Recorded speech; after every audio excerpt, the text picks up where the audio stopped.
depend on the circumstance, the strength of my arms and my voice. It doesn't depend on the way I feel. I made up my mind and I'm gonna rejoice. I will rejoice. I will rejoice. I will rejoice, for I made my choice to rejoice in the Lord. I will rejoice. I will rejoice. I will rejoice, for I made my choice to rejoice in the Lord. Oh, what a good, good Lord we have. Oh, what a sweet, sweet Savior is He. So full of love and compassion, and so full of purity. Oh, what a good, good Lord we have. Oh, what a sweet, kind Savior to me. My heart is filled with a melody, and I'm free and I need to sing of His love. Oh, how we love Him, the one in whom we trust, and we remember all His ways are just. The road may be long, it may seem hard sometimes, but there's just one thing that stays on my mind. Oh, what a good, good Lord we have. Oh, what a sweet, sweet Savior is He. So full of love and compassion, and so full of purity. Oh, what a good, good Lord we have. Oh, what a sweet, kind Savior to me. My heart is filled with a melody, and I'm free and I need to sing of His love. I will rejoice. I will rejoice. I will rejoice, for I made my choice to rejoice in the Lord. I will rejoice. I will rejoice. I will rejoice, for I made my choice to rejoice in the Lord. I will rejoice, for I made my choice to rejoice in the Lord. I will rejoice, for I made my choice to rejoice in the Lord. Praise the Lord. Palakpakan po natin ating Panginoon Diyos. Hallelujah. Isang mapagpalang gabi po sa ating lahat. Welcome po sa Midweek Fellowship. Salamat po sa privilege na tayo ay sama-samang magpupuri at magpapasalamat sa ating Panginoong Jesus. Kaya mag-invite po tayo sa ating mga kakilala, kaibigan at kamag-anak para makapakinig po sila ng salita ng Diyos. Purihin po natin ang Thank you, Lord. Thank you, Jesus. Hallelujah. Palakpakan natin ang Panginoon. Let us enjoy the presence of the Lord. Lord Jesus. Hallelujah. Lord God. Mercies are new every morning. Steadfast love will never end. His hope won't fade in the evening. Lord, how great you are, great Jesus. Lord, how great is your faithfulness. Thank you, Lord, for your faithfulness. Hallelujah. Thank you, Jesus. Oh,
Jesus, for your goodness. Kept your word like you said you would. Oh, through it all, You've been so, so good. yes, Jesus, you were good. Kept your word. Like you said you would. Your mercies are new every morning. Steadfast love will never end. His hope won't fade in the evening. Lord, how great is your faithfulness. Your mercies are new every morning. Steadfast love will never end. His hope won't fade in the evening. Lord, how great is your faithfulness. Lord, how great is your faithfulness. Lord, how great is your faithfulness. You were great, Jesus. Hallelujah.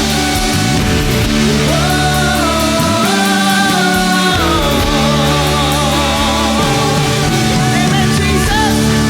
Hallelujah. Hallelujah, Lord. We will continue to praise you, Jesus. Hallelujah. Glory to God. Ano man ang sitwasyon ng buhay namin, Panginoon, we will continue to praise you. Hallelujah. Oh, glory to God. Lord Jesus. Oh, praise your name. Hallelujah. Oh, praise the Lord.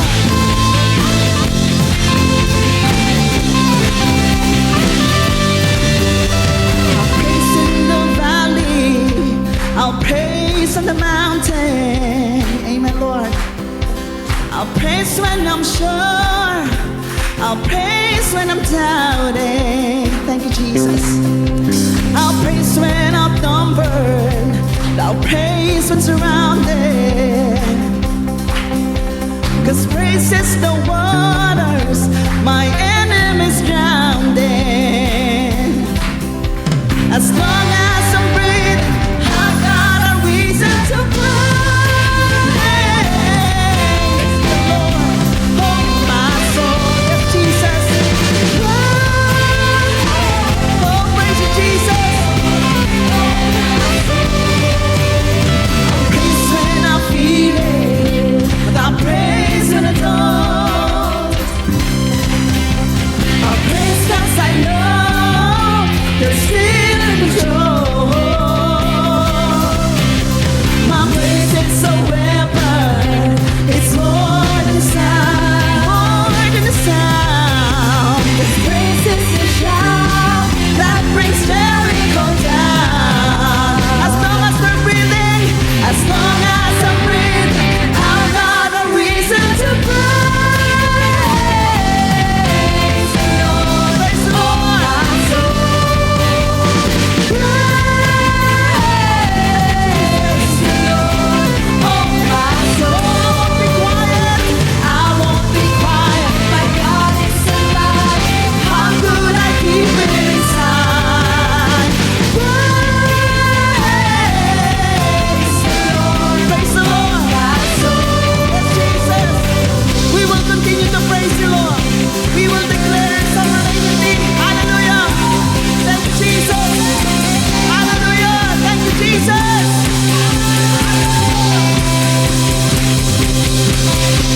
I praise 'cause you're sovereign. Praise 'cause you reign. Praise 'cause you rose and defeated the grave. I praise 'cause you're faithful. Praise 'cause you're true. Praise 'cause there's nobody greater than you. I praise 'cause you're sovereign. Praise 'cause you reign, Jesus. Praise you rose and defeated the grave. I praise 'cause you're faithful. Praise 'cause you're true. Hallelujah. Praise 'cause there's nobody greater than you. Praise the Lord, oh my soul. Praise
Ikaw lamang ang Diyos na aming sasambahin, papupurihan, dadakilain, itataas. Ikaw lamang, Panginoong Yesus.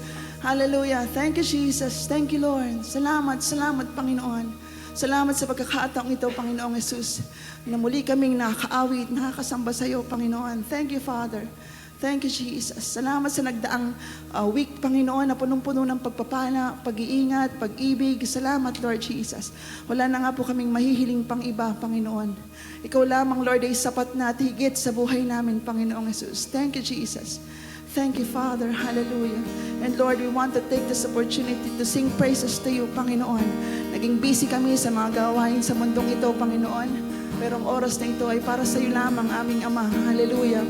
Hallelujah, hallelujah. Lord, sa oras na ito, Panginoon, may it be pleasing to your ear, Panginoon, ang tinig ng aming mga kapatid, ang tinig namin lahat, Panginoon, na nagpupuri sa inyo, Panginoon. Hallelujah. Hallelujah. Wala na nga po kaming ibang mahihiling pa, Panginoon, dahil hindi pa man binubukas ng aming bibig. Alam mo na mga pangangailangan namin, Panginoon. Kaya nagtitiwala kami, Lord God, na ang buhay na meron kami ngayon ay isang buhay na ganap at kasiyasiya na galing sa iyo, Panginoon. Kaya we want to take this opportunity, Lord, only to praise you, to worship you, Panginoon. Hallelujah. Hallelujah. Glory to God. Glory to Jesus. Mga kapatid, sa oras na ito, let us sing praises to Jesus. It's between you and the Lord. Huwag na nating hayaan na lumipas ang oras na ito na hindi natin maibalik yung pagpupuri at parangal na karapat-dapat sa Panginoong Jesus. Hallelujah. Kaya sa oras na ito, sama-sama tayo magpuri. Itaas ang pangalan ng Panginoong Jesus. Umawit ng may kagalakan. Hallelujah. I-declare yung goodness ng Panginoon because He is good all the time. Hallelujah. Salamat, salamat, salamat, Panginoon. Hallelujah. Kaya mga kapatid, sama-sama tayong magpuri. Itaas ang pangalan ni Jesus sa oras na ito. Thank you, Lord.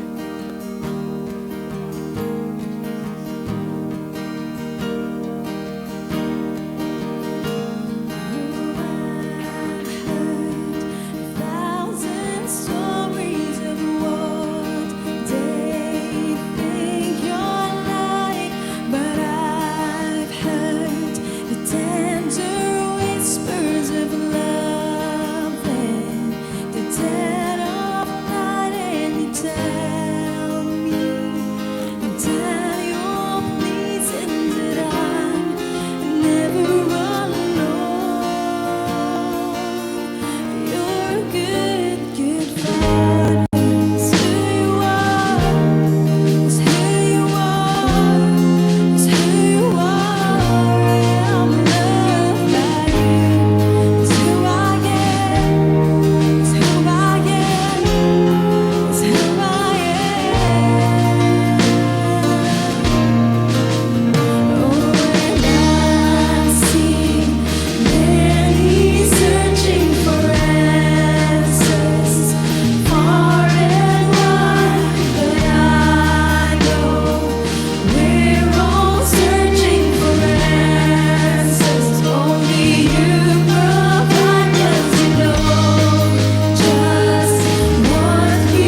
Panginoon. Alam ko po na naihanda na natin ang ating sarili sa mga awiting espiritual na ating inawit. At ngayon naman po, tayo ay dadako na sa pinakamahalagang parte ng ating gawain, ang pakikinig ng mabiyayang salita ng ating Panginoong Hesus sa series Encountering Jesus in His Healing sa topic Boy with Unclean Spirit na ibabahagi po ng ating kapatid na si Brother Bobby Lopez. Purihin po natin ang Panginoong Hesus. Isang mapagpalayang umaga po sa ating lahat. Sa pagsisimula po ng ating gawain, humingi tayo ng tulong sa Diyos para sa kanyang patnubay.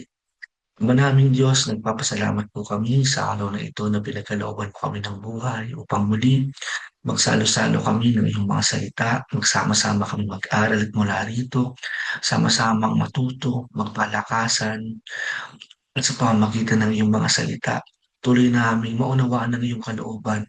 At sa aming pagkaunawa, tulungan mo kami na ito'y maging bahagi ng aming buhay pananampalataya. At sa gayon ay aming maisabuhay upang sa pamamagitan nito, patuloy kang maluwalhati. Ito ang dakila namin Panginoong hiling sa pangalan ni Kristo Jesus, ang aming kinikilalang Panginoon at tagapagligtas. Amen. Sa araw po na ito, nagpapatuloy po tayo sa seryeng Encountering Jesus and His Healing. And this time po, nakafocus po tayo sa kondisyon ng isang lalaki na mayroong 10 lalaki na sinasapian ng masamang espiritu o sapol ng kanyang pagkabata. Sa pagpapatuloy po ng ating pag-aaral, isa po sa masasabi nating pinakamakabuluhang tagpo sa ministeryo ng Panginoong Hesus, yung kwentong ito, yung kanyang pakikipagdaupang palad, no? Hindi lamang po doon sa bata, maging doon sa tatay ng bata. Kasi kumbaga po parang yung senaryo dito, ah, yung bata wala nang magawa sa kanyang sarili, no? Kaya on behalf on behalf po nung bata po na inaalihan ng masamang espiritu sa pagkabata, yung tatay po niya, yung tatay na po niya yung nag-aalaga sa kanya, yung tatay rin po niya yung lalapit sa Panginoong Hesus, no? Para makatagpo no ng kagalingan para doon sa kanyang minamahal na anak. So, naniniwala po ako na ang kwentong ito ay hindi lamang kwento tungkol dun sa pagpapagaling doon sa bata na inaalihan ng masamang espiritu, kundi ito ay kwento rin, no, ng pagmamahal ng isang magulang na gagawin ng lahat para sa kabutihan ng kanyang anak. Isang bagay na una nang ipinadama sa atin ng Diyos sa pamamagitan ng Panginoong Hesus. Sabi nga po, God is the Father of all fathers. At kung mayroong higit na nakakaunawa, ano yung ibig sabihin ng pagmamahal, that would always be God. Because He's not just capable of loving, but He Himself is love. Ang kwento pong ito ay mayroong 3 pangunahing mahalagang katotohanan na nais ibahagi sa atin. Una, ang realidad po na mabibigat ang laban sa buhay. No? Na kumbaga parang iba-ibang tao, iba-ibang kwento, at iba't iba din ang bigat na dinadaanan sa buhay. Pero ang maliwanag, katulad po ng sinasabi sa 1 Corinto chapter 10 verse 13 na wala pang pagsubok na di dinanas ng lahat ng tao. Ibig sabihin, this is common to all. This is common to humanity. No, yung mga malalaking hamon ng buhay. Pangalawa, nais itong ipakita ang limitasyon ng tao kapag hiwalay sa kapangyarihan ng Diyos. Sabi nga po sa kasulatan, walang taong magagawa kung ito ay hiwalay sa Diyos. Sabi po ng Panginoong Hesus, wala kayong magagawa, hiwalay sa akin. Ikatlo, ang dakilang kapangyarihan ni Kristo, hindi lamang magpalaya, kundi ang magpagaling, magnumbalik.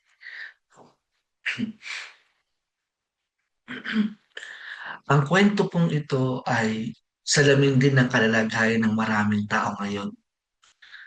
Mga pamilyang sugatan, no? Sa iba't ibang kadahilanan, no? Mga pusong pagod sa maraming masasakit na karanasan, mga taong tila wala nang magawa sa sitwasyon ng kanilang buhay. Para bang they are in a trapped situation, and in the said situation, they feel that they have no way out of it. At mga mananampalatayang minsan ay naniniwala, ngunit may halong pag-aalinlangan. Di naman nawawala yung pananampalataya sa mga mananampalataya. Pero kung minsan, yung ating pananampalataya, nahalo yung pagdududa. No, mamaya makikita natin kung gaano kalaki at kung gaano kahalaga yung papel ng pananampalataya sa buhay ng bawat Kristiyano. At sa gitna ng lahat ng ito, mayroong isang mahalagang itinuturo, kwentong ito, na ang pananampalataya at ang pananalangin ay mahalagang sandata laban sa matitinding stronghold ng buhay ng bawat Kristiyano. Ano ba yung stronghold? Ang stronghold po ay tumutukoy sa lahat ng maling paniniwala, maling pag-iisip, no? Na nasa puso, isipan, no? Ng mananampalataya, no? Kumbaga parang ito yung naging kuta, no? Nung kaaway, no? Dun sa puso. Kumbaga parang ito yung nagsilbing daluyan kung bakit yung kaaway, no? Kung bakit si Satanas, no? Ay nagkakaroon ng koneksyon sa buhay Kristiyano when in fact, dapat wala na siyang koneksyon. Because we don't belong to the world. We don't belong to Him, but we belong to Jesus. Pero ang nagiging connection niya, no, which is supposed to be hindi dapat nangyayari, ay yung stronghold, mga maling paniniwala na nakaugat sa ating puso at isip. At ito yung binabakbak. Ito yung inaalis ng katotohanan nagmumula sa salita ng Diyos. Sabi nga po sa pag-aaral natin, no, binibihag nila Pablo yung ating maling pag-iisip upang mapasunod kay Kristo. Yung ating pong unang pag-uusapan ay tungkol po doon sa matatagpuan po natin ito, ano, doon sa Marcos chapter 9 verses 14 to 16. Parang pinapakita lang po nito na magulo ang buhay ng tao, wala ang presensya ni Jesus. Ang sabi po, pagdating ni Jesus sa kanyang mga alagad, nakita niya ang maraming tao sa paligid nila at nakikipagtalo ang mga tagapagturo ng kautusan sa mga alagad. Nang makita ng mga tao si Jesus, sila'y namangha at patakbong lumapit sa kanya. Tinanong sila ni Jesus, anong pinagtatalunan ninyo? So pagdating ni Jesus, ito po yung senaryo na inabutan niya. Ang inabutan niya, isang magulong sitwasyon. May problema, pero hiwalay po dun sa problema. Meron pang isang problema. Dahil dun sa problemang kanilang inabutan, nagkakagulo yung mga tao. May mga pagtatalo. Kumbaga parang sa halip po na ang pagtuunan ng pansin ay kung paano bibigyang solusyon ng problema, no? Ang nangyari po ay nagkaroon pa ng pagtatalo, no? Ah, nagkaroon ng maraming pagtatalo yung alagad at saka yung mga tagapagturo ng kautusan. Pero ano lang sila, parang daldal lang ng daldal, parang nang nangyayari sa Kongreso, sa kasalukuyan. Hearing dito, hearing doon, palitan ng puro-puro, ayabangan, no, paramihan ng alam. Pero hindi na i-address kung ano yung talagang problema at hindi makapaglatag ng isang malinaw na solusyon.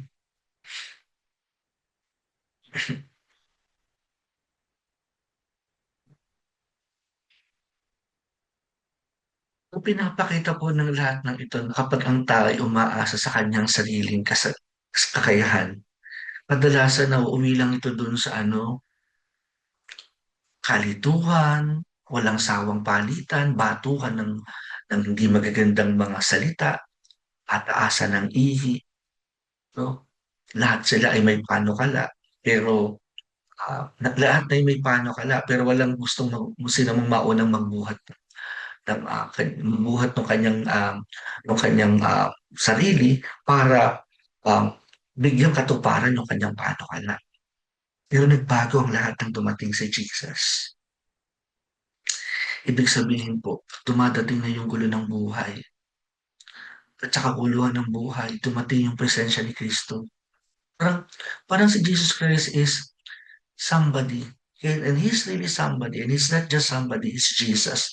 Who always bring hope and order to the life of every people who will encounter Him. Ilan na ba yung may iba't ibang kwento sa atin no, kung paano natin natagpuan si Jesus. And many of us, or should I say all of us, no, we find them at the time we needed Him most. And at the same time, no, parang siya yung naging anchor natin. Siya yung naging hope natin. Siya yung nagbigay ng kaayusan dun sa magulo nating buhay. And basically, that is the ministry of Jesus. Whenever there is an encounter with Jesus, something good really happens. Babago yung buhay, nagkakaroon ng pag-asa, no, nare-restore yung buhay nung nakakatagpo sa Kanya. Doon naman po sa kasunod po na talata sa Marcos chapter 9, verses 17 to 19. No? Ipinapakita po nito sa kanyang kabuuan ang limitasyon ng kakayahan ng tao ng paanyaya ni Jesus kaugnay ng limitasyong ito. Ang sabi po, sumagot ang isang lalaki, Guro, dinala ko sa iyo ang aking anak na sinasabihan ng espiritong pipi. Saan man siya abutan nito, ibinubuwal siya. Bumubula ang kanyang bibig, nagkangalit ang kanyang mga ngipin, naninigas ang kanyang katawan. Sinabi ko sa iyong mga alagad na palayasan ng espiritu, ngunit hindi nila nagawa. Sinabi ni Jesus, kayong mga walang pananampalataya. Hanggang kailan ako magtitiis sa inyo? Dalhin niyo sa akin ang bata. Alam niyo po, sa senadong ito, makikita natin yung frustration ng tatay. No, kasi he is looking forward that his son will be healed when he brought. Kasi gusto niyang dalhin yung bata kay Jesus eh. Pero una na niyang na-encounter yung mga alagad ni Jesus. And then he told them, this is the situation of my son, nung aking anak. Patagal na siyang pinahihirapan no, ng espiritong umaalipin sa kanya. So for sure, yung burden, ang tagal na din, kung gaano katagal yung nabitbit ng bata, ganun yun, tagal na bitbit ng tatay. And actually, yan din po yung burden na meron yung Ama natin na nasa langit, na every time we commit sin against Him, that is how He feel. No? How He feels, mabigat. Kasi hindi niya gusto masira yung buhay natin. Remember tayong obra maestra ng Diyos. We are His most important creation.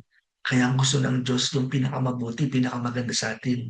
That's why even before He created us, He created everything that we are going to need. Ganun tayo kahalaga sa Kanya. Ganun tayo kamahal ng Diyos. Hindi niya tayo ibig na mapahamak. Dinala niya yung bata sa mga alagad, pero hindi ito natulungan. Pinapakita ng sitwasyon na hindi kayang solusyonan ng tao ang lahat ng bagay.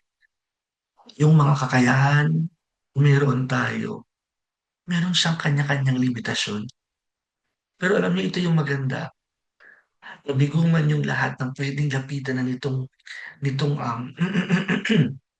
nitong tatay na ito. It was not directly said in the Bible. It was not directly stipulated. But I would like to believe, ano, just like any father that I know, they will grab every single opportunity that will come on their way to make sure na may address nila itong usapin na ito o itong kalalagayan na ito ng kanyang anak. Ang maganda rito, sa gitna ng kabiguan na parang parang eto, umasa na naman, pero parang nabigo, sabi ni Jesus, okay, dalhin niyo sa akin ang bata. Parang it's somehow saying, ako na ang bahala. You just have to relax. Sa itong paanyaya ng Panginoon hanggang ngayon, Hindi na natin kayang buhatin, ang hindi na natin kayang gawin, just lift it up to Jesus. Surrender it to the feet of Jesus. At ang sabi po sa Marcos 9:20 to 24, no? Ito po yung ang matagal na laban at ang pananampalataya, may kahinaan yung pinapakita rito. Pinapakita rito yung struggle at pinapakita rin dito at the same time yung pananampalataya. May kahalong pagdududa. Ang sabi, dinlangan nila ang bata kay Jesus. Pagkakita pa lamang kay Jesus, ang bata'y pinangisay ng Espiritu. Nabuwal siya sa lupa at lumulong na bumubula ang bibig. Tinanong ni Jesus ang ama, gaano nakatagal nangyayari ito sa kanya? Mula pa sa kanyang pagkabata, sagot niya. Madalas siyang ihagis ito sa apoy o sa tubig upang patayin. Kung may magagawa po kayo, maawa kayo sa amin at tulungan niyo kami. Sinabi sa kanya ni Jesus, kung may magagawa, ang lahat ay bagay ay magagawa ng taong may pananampalataya. But the good thing is, merong humility on the part of the Father. Sumigaw ang Ama, nananampalataya ako. Tulungan niyo akong mapanampalataya ng lubos. What an expression of faith. For someone na wala na ibang pwedeng lapitan. Ang sabi po doon sa kwento, kung aanalisahin natin mabuti, nang ilapit ang bata kay Jesus, tila lumala pa yung kalagayan. Lalo siyang pinagpapakisay pa siya nung espiritu. And this is not just for a show. Parang it's a kind of trick or scheme, no? Made by the devil or tailored by the devil para maikumbinsi yung mga tao na tingnan niyo wala na po sinabi na lumapit kay Jesus, pero tingnan mo wala namang nangyari. Parang lumala pa lalo yung sitwasyon ng bata. Pero it doesn't mean at all na talo na. Na parang mas malakas pa yung kaaway kay Jesus. Minsan ang totoo kapag kumikilos ang Diyos, tila mas tumitindi ang laban. Pero yung bang parang lalong bumibigat yung sitwasyon natin, the more we are coming nearer to Jesus, parang bang mas bumibigat yung laban, papagod na tayo. Pero hindi yun ibig sabihin na tatalo. Ito yung maaaring bahagi ng proseso ng paglaya. Mabigat. Sometimes we have to be broken in order for us to become whole again. Nalalaman, ah, nalalaman din natin na matagal na yung problema, spoil pa yung pagkabata. Pero ito po yung maganda. Ngunit kahit gaano pa katagal ang laban, kahit na gaano ka pa katagal na nasa sitwasyon na yan na nagpapabigat ng kalooban mo, nagpapahirap sa iyo, hindi ito hadlang sa kapangyarihan ng Diyos. Hindi ibig sabihin wala nang alam sa iyo ang Diyos. Hindi ibig sabihin wala nang gagawin ng Diyos. Let's leave it to Him. Let's leave it to His plan. No, hindi gusto ng Diyos na manatili ka sa isang hindi magandang sitwasyon. Pangako ng Diyos sa iyo, buhay na ganap at kasaya-saya. Just wait. No? He can do something over your situation. Hindi ka iiwanan ng Panginoon sa sitwasyon na yan. Ang sabi nga ng Ama dito, di ba? Sabi nga po ni Jesus doon sa Ama, kung may magagawa po kayo, ang sabi ng tatay kay Jesus, kung may magagawa po kayo, maawa kayo sa amin. Alam nyo, hindi siya lalapit kay Jesus unless naniniwala siya in a way na kaya niyang magpagaling o may kaya siyang gawin. The mere fact na lumapit siya, naniniwala siya na into some extent, baka may magawa ito. May maliit na pag-asa. Hindi nga lang buo. Pero ito ang maganda. Ano po ang maganda rito? Maganda po rito. Ngunit itinuwid ni Jesus ang kanyang pananaw. Tanong. Ang tanong ay hindi. Alam niyo po ito yung maganda rito. Eh. Ang tanong po ay hindi kung hindi po ang tanong ay hindi kung kaya ba ng Diyos, kundi kung naniniwala ba ang tao. Di ba? Hindi po lagi, it's not about the power of God na ano ba siya, is he able to perform miracle? No, it's not the question. It's the question is, up to what extent you can live in His power. Hindi po ito tanong kung kaya ba ng Diyos, kundi ang tanong ay, naniniwala ba tayong kayang gawin ng Diyos? Sapagkat ang sabi ng Panginoong Yesus, ito po, ganito kahalaga yung pananampalataya. Mapangyayari ng Diyos ang lahat ng bagay sa taong nananampalataya o sumasampalataya sa Kanya. Kaya ang sabi ni Jesus Christ, the key for God to perform a miracle upon our lives, faith. Ang sabi niya, mangyari ang ayon sa inyong pananampalataya. Sapagkat it is through faith that God can work in our lives. Pero alam niyo po, dahil yung isang tatay, naging matapat yung tatay, nananampalataya ako, Lord. Kaya nga lang parang, tulungan niyo ako mapanampalataya ng lubos. Lord, naniniwala naman ako, kaya nga lang, hindi buo eh. Tulungan niyo po ako na buong puso akong magtiwala sa inyo. Alam niyo ito maganda. Ito yung kalalagayan ng maraming tao. May pananampalataya, ngunit may kahinaan. Pero ito ang maganda. Tinatanggap ito ng Panginoon. Sabi nga po, magkaroon lang tayo ng kahit kasing laki ng butil ng mustasa ng pananampalataya, mapapatuloy natin yung bundok sa dagat.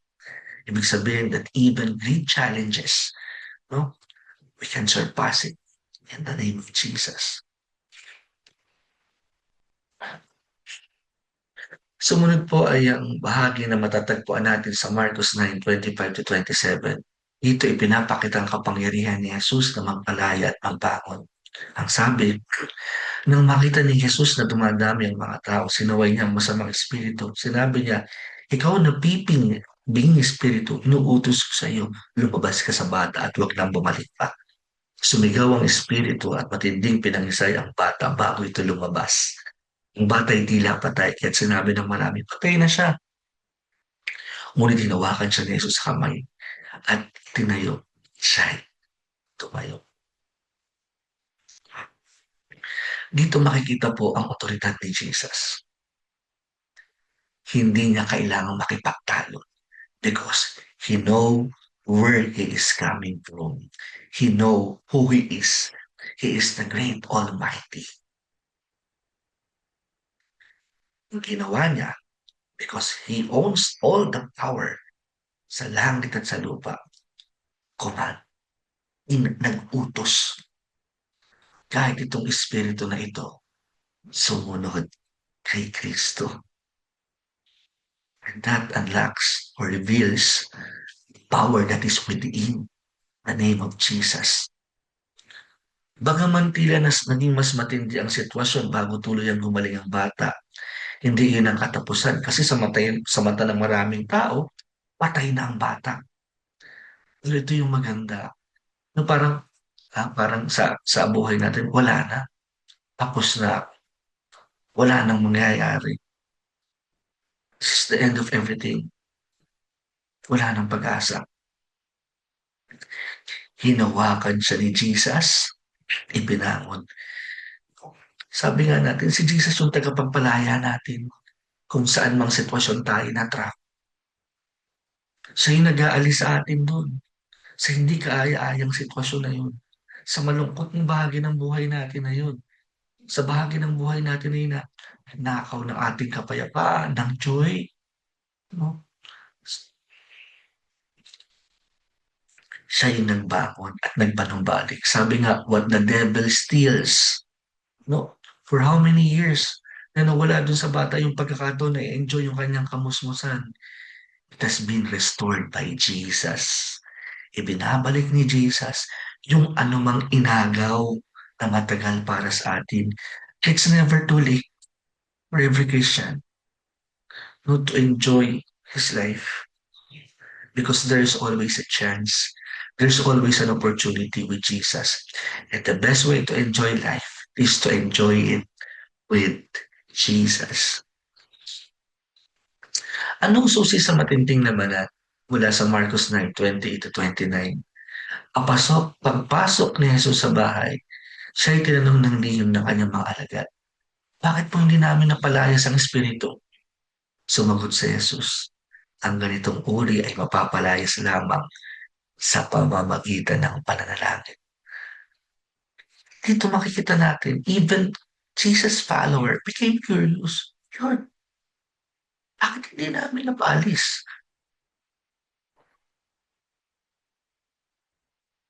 May mga laban na hindi kayang daanin sa karaniwang paraan lang. Alam niyo po, and these are just one things about Christian life. What does it suggest? We, as Christians, we need to build a deep relationship with God. Kailangan natin ng malalim na relasyon sa Diyos. Ibig sabihin, ang tagumpay ay hindi nakabatay sa lakas ng tao, kundi sa buhay na nakatuon sa pananalangin. Kasi alam niyo po yung pananalangin, this is not just a ceremony. This is not just a ritual. Again, it is our way of communicating with God. In every relationship that I know, communication does matter. Kaya po, let us be reminded na are we becoming prayerful? Sabi nga po ng salita ng Diyos na pray unceasingly. Huwag tayong magsawa sa panalangin. No? Manalangin tayo ng walang patid. So, kumbaga parang hindi po kailangan niya lagi nakakulong sa kwarto. May naalala ka na may sakit, pag-pray mo. May nangyayari ngayon sa buhay mo, gumugulo sa isip mo, pag-pray mo. It doesn't have to be very, very long. It doesn't have to be very, very short. No? Let us develop a prayerful life. Because a prayerful life speaks also for the kind of relationship that we have with Jesus.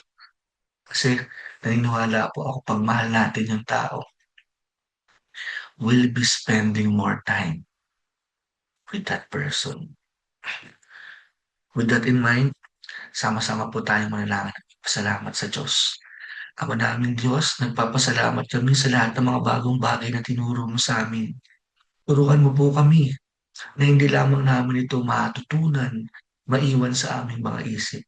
Tulungan mo po kami na ang mga bagay na ito ay aming maging bahagi ng aming pang-araw-araw na buhay. Na ang aming pananampalataya, Panginoon, ay matuon at maging mas malalim sa iyo, Panginoon. Lalong-lalo ng aming buhay pananalangin. Ikaw po, Panginoon, kayong din, Ama, tinataas ko po rin po sa iyo ang kalalagay ng mga kapatid na nakikinig sa araw na ito. Silang may mga mabigat na dinadala sa buhay, iniisip, ramdaman, pangangailangang pinansyal, nangangailangan ng Lord, nangangailangan po, Panginoon, ng kapayapaan ng isip. Mga lahat ng ito ay pinagkakatiwala namin sa iyo.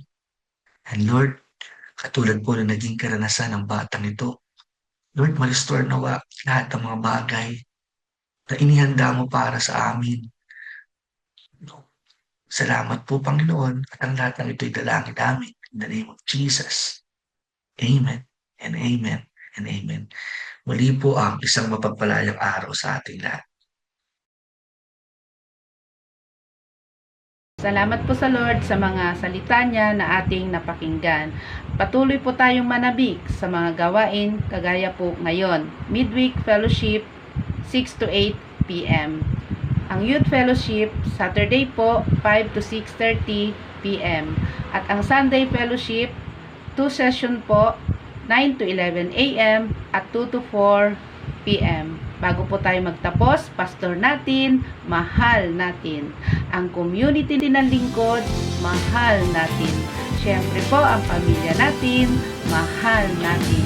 At ang tema ng taon, tapat na lingkod ni Kristo, buhay na patuloy.